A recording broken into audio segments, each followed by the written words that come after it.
আসসালামু আলাইকুম, সবাই কেমন আছেন? আলহামদুলিল্লাহ ভালো আছি। আজকে ছেলেকে নতুন একটা মশারি কিনে দিছি। ওর জন্য দুইটা মশারি অলরেডি ওর 1 মাস বয়সে ভেঙে ফেলছি, নষ্ট হয়ে গেছে। মানে ইচ্ছাকৃত ভাঙি নাই, কিন্তু ভেঙে গেছে। লাস্ট এটা নিয়ে আসছি 400 টাকা দিয়ে। এর আগে 1000 টাকার একটা মশারি, সেটা বাবার বাড়িতে গিয়ে মানে 7টা টাইপের, ওটা ভেঙে গেছে। এরপরে এই টাইপের আরেকটা মশারি 500 টাকা দিয়ে কেনা হয়েছিল, ওইটাও এই বাড়িতে ভেঙে গেছে। এরপরে এক লাস্ট কালকে 400 টাকা দিয়ে এই মশারি নিয়ে আসছে। এবার দেখি 400 টাকার মশারি কতদিন যায়। এবার চলো আমরা বাইরে যাব। সকালের নাস্তা হয়ে গেছে, এখন দুপুরের রান্না হইতেছে। আজকে শুক্রবার, একটু ভালো মন্দ রান্না হবে বাড়িতে। এই আজকে ব্লগ শুরু করা হলো। সকাল সকাল বাজার করে নিয়ে আসছে। তো আজকে যেহেতু শুক্রবার, টুকটাক বাজার করা হয়েছে। আজকে বড় লোকি খাবার হচ্ছে এটা, শসা। হ্যাঁ, শসা হচ্ছে বড় লোকি খাবার। আমার ডক্টর বলছে শসা খাইতে বেশি বেশি। মানে কেজি শুনলে মাথা নষ্ট হয়ে যাবে। যে কেজি 20 টাকা 30 টাকা ছিল। কয় টাকা কেজি? 100 টাকা কেজি। বাবা রে বাবা, আরেকটু বড় হওয়া লাগবে তো শসা খাওয়ার জন্য। আমের মতো 4টায় 1 কেজি হয়, সেই রকম অবস্থা। 4টা আনছো? হাইব্রিড তো, দেশি তো পাইলাম না। হাইব্রিড তাতে এত দাম। আর কি রোড সাইড হও। গরুর মাংস, পোলার চাল আর মশলা। মশলা সোলার ডাল সব চলবে দিয়ে। হ্যাঁ 100 টাকা কেজি কমই পাইছো। আমরা তো 1 পিস 30 টাকা খাই আসছি। আপনি তো ইন্ডিয়াতে খাই আসছেন, আর আমরা আমাদের দেশে হিসাব করতে 30 টাকা মন চালে একটা খালাম 30 টাকা। খাই কি কর, গরম করতে খাওয়া। আল্লাহ, না শসা ভালো লাগে যখন অনেক টায়ার্ড লাগে, শসা খাইলে একটু শান্তি লাগে, শরীরটা পাতলা হয়ে যায়। তোমার পানি জাতীয় ঠান্ডা জিনিস তো আমার কাছে দিতেছ, কই রাখবা আম্মু? আজকে কি পরিমাণে গরম পড়ছে, মানে প্রচুর গরম। এই কয়েকদিন ঠান্ডা ঠান্ডা ওয়েদার ছিল, আজকে দাঁড়িয়ে আবার গরম। আর আমরা কালকে রং করছি, দেখেন আমাদের রান্নাঘরটা কি সুন্দর রঙিন মতো আছে। রঙিন রঙিন রান্নাঘর। কেমন একটা সাম্বু রান্নাঘরটা। কালকে রাত্রেবেলা যতবার ওয়াশরুমে যাইতেছে রঙিন করে তাকাই দেখতেছি, একদম চকচকে লাগতেছিল। ওই জায়গায় লাইটের আলোটা এখানে আসছে, মানে প্রতিফলিত হয়ে এত সুন্দর লাগতেছে, খুব ভালো লাগছে। তো আজকে শুক্রবার, আজকে হচ্ছে গরুর মাংস রান্না করা হবে। আর এদিকে হচ্ছে চর্বি দিয়ে ডাল হবে। চর্বি দিয়ে ডাল হবে। সোলার ডাল কি খাসির না গরু? আর আম্মু কিন্তু সব মশলা আজকে শিলপাটায় বাটতেছে, যেন খাবারের স্বাদ আলাদা, বুঝছো? যতই ফ্রিজে থুই দাও, এটা টাটকা বাটার স্বাদ আলাদা। এই যে ভাগ ভাগ খাইতেছে, এটা সোলার ডাল, এটা পোলোয়ার, এটা বসে সব ভাগ ভাগ করে নিছে। একবার এখন রান্না করতে বসবে, খালি ধাপ ধাপ দিবে আর রান্না হবে। কি দেবে? ধাপ ধাপ দিবে। ধাপ ধাপ দিবে। ধাপ ধাপ দিবে। কি ওরা ভাত? আমার বড় শাশুড়ি ভাত রান্না করে শেষ। বড় শাশুড়ি আজকে এত তাড়াতাড়ি রান্না করবে কেন বুঝলাম না। হেল্প করছে মনে হয় না? চাচি তো অসুস্থ। নানি রান্না করছে। গরুর মাংস না, নানি রান্না করছে। এটা খাসির মাংস। এটা খাসির মাংস না? আপনি ছেলে বলতেছে গরুর মাংস না, খাসির মাংস। 3 ভাগ কেমন? এই যে চিকন চিকন এইগুলা ভালোই তো চেনা খাসির মাংস। খাসির মাংস এখন আমি চিনি, আগে চিনতাম না, এখন চিনি। আবার মুখে দিলেও বলতে পারি যে আজকে খাসির মাংস টেস্ট বোঝা যায়। হ্যাঁ, গরুর মাংস থেকে আলাদা খাসির মাংস টেস্ট। ওই নানি একটু কোটা কাটা বাইতে দিল, আমি একটু আমরা যদি নানি চলে গেছি। না, নানি ওই উপরে কাপড় আছে সব ধুয়ে নাড়ি দিকে দাদি সেগুলো পাচ্ছে। তো এই যে রান্না বান্না শুরু হয়ে গেছে। ছোলার ডাল দিয়ে চর্বি একসঙ্গে কষাই দিচ্ছে। সবসময় তো এইভাবে রান্না করেন না আম্মু? এরকমও করে যাই লাগে, সিদ্ধ দিয়ে তারপরে কষায়। কিন্তু অনুষ্ঠান বাড়ি এরকমই করে। অনুষ্ঠান বাড়িতে একসাথে খাবার তো সব একসাথে ই করে দিয়ে দিয়ে রান্না করে, বারবার সিদ্ধ করার ঝামেলা না। এই যে রান্না বান্না হচ্ছে, শুরু হইলো মাত্র। ভাত তো হয়ে গেছে না আম্মু নাকি? পোলাও রান্না হয়ে গেছে। এই যে এখানে হচ্ছে পোলাও রান্না হয়ে গেছে। আর এর ভেতরে হচ্ছে গরুর মাংস হচ্ছে, কে পুরাতনে বড়। এর ভেতরে গরুর মাংস হচ্ছে। সোলার ডাল তো রান্না করা শেষ না আম্মু? আর এই যে সোলার ডাল রান্না করা হয়ে গেছে। এই দেখেন কি সুন্দর একটা কালার আসছে। আমাদের দুপুরের রান্না কিন্তু শেষ হয়ে গেছে। এই যে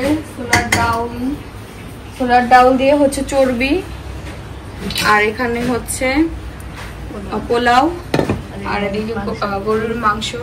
আজকে যেহেতু শুক্রবার এই জন্য গরুর মাংস কিনে নিয়ে এসে রান্না করা হলো। আমাদের কোরবানির যত মাংস ছিল সবই শেষ হয়ে গেছে, এখন কিনে খাওয়া লাগবে। ভালো আছি, সুস্থ আছি। এখন দুইজনে বের হচ্ছি শোরুমের উদ্দেশ্যে। এখন যাব, ড্রেস অনেকগুলা শুট করব, ছেলের জন্য টুকটাক কেনাকাটা করব, তারপর আবার বাড়িতে আসবো। এটাই আমাদের কাজ এখন, প্রতিনিয়ত হচ্ছে, প্রতিদিন কাজের কোনো অভাব নাই। এভাবেই যাচ্ছে আমাদের সময় দুইজনের।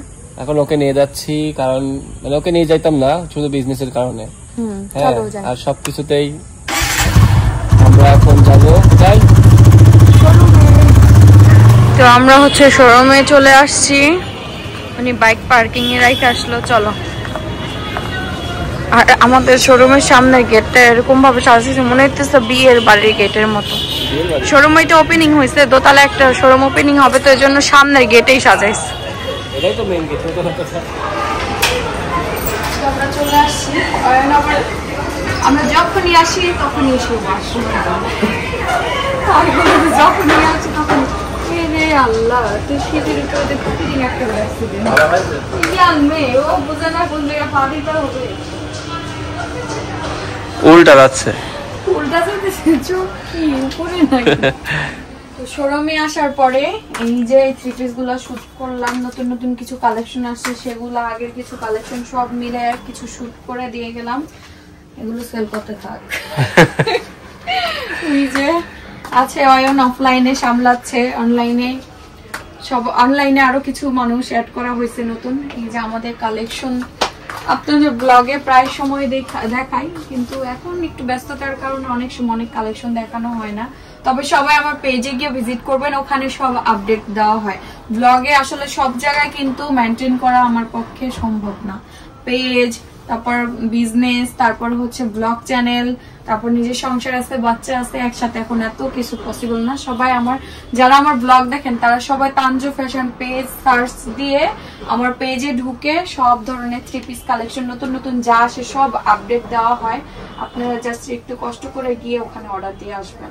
তারপরেও যখন আমি সময় পাবো আপনাদের সাথে নতুন নতুন কালেকশন গুলো শেয়ার করবো, যখন ভালো লাগবে, কারণ এগুলো করতে করতে আমি টায়ার্ড হয়েছে। তো এখন হচ্ছে অনলাইনে থ্রি পিস গুলো প্যাকিং করা হইতেছে, প্যাকিং শুরু করেছে। এই যে এটাই তো শেষ না কাজ,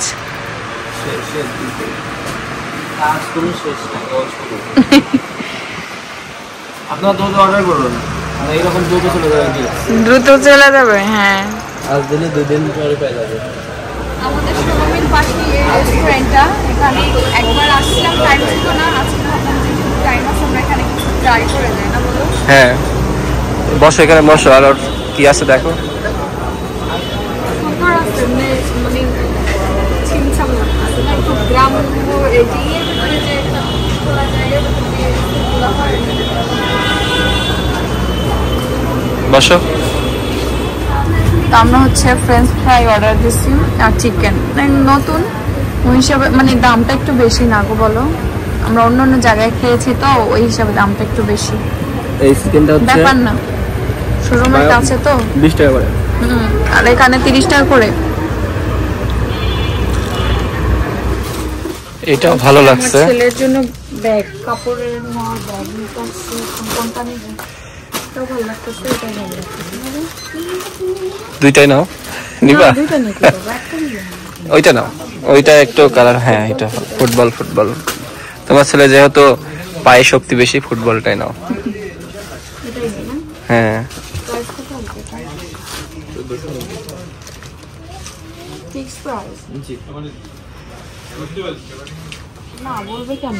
এগুলো বলবে গেঞ্জি কাপড় যাবে, এর থেকে এক্সেস বড় লাগবে, লং এ ঠিক বেশি, আবার এদিকে কোন? হ্যাঁ হ্যাঁ, তোর জন্য হচ্ছে এইরকম পাতলা গেঞ্জি দিতে হবে, প্রচুর গরম থাকতে পারে না। গেঞ্জি নিচ্ছি, কয়টা নিবে? দুইটা নাও। এক বক্সে কয়টা করে দেবে? 6টা করে। কয়টা নেবে কি? এক বক্স তো একই জিনিস তো। আচ্ছা 3টা নিলে হবে না, 3টা বা 2টা আগে দেখো মাপে এটা ঠিক আছে, হ্যাঁ এটা ঠিক আছে। এখানে ময়লা লেগে এটা না নেই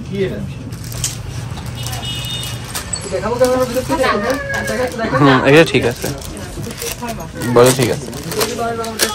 আমরা এখন হচ্ছে মিনা বাজারে ঢুকতেছি। এটা না, আমরা আমার ছেলের জন্য ফ্লাক্স কিনতে আসলাম মিনা বাজারে। এদিকে আমার বিল দিচ্ছি আর ইনি হচ্ছে আইসক্রিম নিয়ে আইসক্রিম খাওয়া শুরু। এই আইসক্রিমটা কিন্তু অনেক সুন্দর, অনেক মজা, অনেক মজা, পছন্দের একটা আইসক্রিম। খাও। অনেক আগে একবার খাইলাম, না না না, তো আর কিছু নিলে নাও না কিছু ভালো। তো এদিকে হচ্ছে শপিং করা হয়ে গেছে, তো বিস্কিট নিলাম আর কিছু প্রয়োজনীয় জিনিস নিলাম। আর ইনি আইসক্রিম নিয়ে, আইসক্রিম লাভার, বেশি খায় না আবার ঠান্ডা লেগে যাবে কিন্তু। এদিকে শেষ করে আবার এনার মেহেদি কেনার লাগবে, তো মেহেদি কিনছে। তো এইদিকে উনি হচ্ছে বাইরে গেছিল, বাইরে থেকে খাবার নিয়ে আসছে। সেটা হচ্ছে আমি বলে দিয়েছি ফোন দিয়ে যে আমার বড় চাচি শাশুড়ি কিন্তু হচ্ছে হসপিটাল থেকে আসছে, সবাই জানেন। তো তার হচ্ছে গালে ইনজেকশন দেওয়া হয়েছে, ঠান্ডা ঠান্ডা খাবার খেতে বলছে। তো আইসক্রিম নিয়ে আসতে বলছি আমি একটা, দেখেন কতগুলো আইসক্রিম নিয়ে আসছে সে। এই যে কয়টা গো, 4টা না 3টা, 4টা না 5টা, জানো 5টা আইসক্রিম। সবাই খেতে পারবে না, সবার জন্য নিয়ে আসছো, যাক ভালো হয়েছে। আর এখানে স্পেশালি আমার জন্য নিয়ে আসছে, এটা আমি বইলা দিছি যে আমার জন্য মিট বক্স নিয়ে আসবা। কি রে খুলতে পারতেছে না। এই যে চিকেন মিট, এটা খুব মজা। আমি আগে ঢাকাতে খেতাম আর এই কুষ্টিয়াতে আমাদের এলাকাতে আছে, বাট অত টেস্ট না। এটা খাবো, গরম গরম থাক। এখন আমরা হচ্ছে আইসক্রিম খাবো সবাই মিলে একসাথে। ওই মাঝখানে একটা দাও, এখন পুরো একটা ফুল হয়ে গেল। আমরা সবাই মিলে খাবো।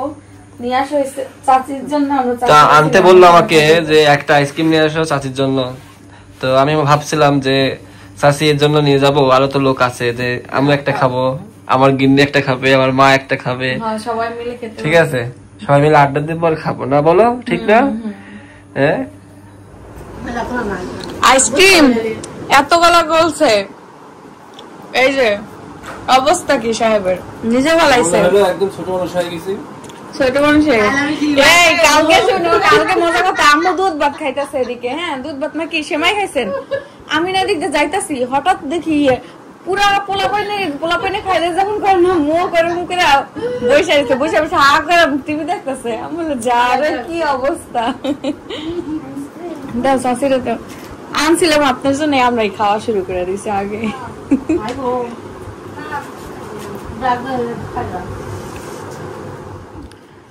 আইসক্রিম পার্টি হয়ে গেল। রুগীর জন্য আইসক্রিম আনছি, এটা রুগীর জন্য মানসম্মত না। রুগীর হলো ওই যে কাঠি আইসক্রিম লাগবে না চাচির, ওইটা খাইলে সেক লাগবে গালে।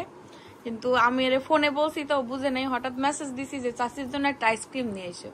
ও আবার 14 গোষ্ঠীর লিগে আইসক্রিম নিয়ে এসে, কোন নিয়ে এসে। হ্যাঁ গইলে গেছে, লাগবোই না।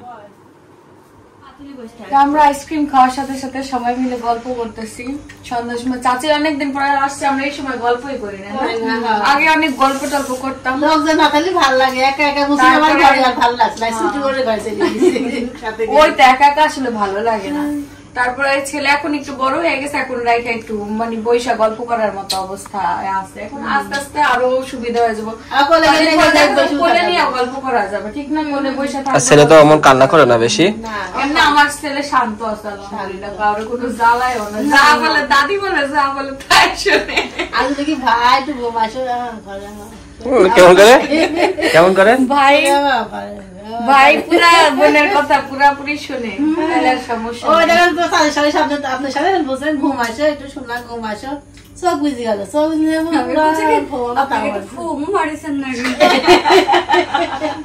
আমি হয়তো ফু দিয়ে যাচ্ছি।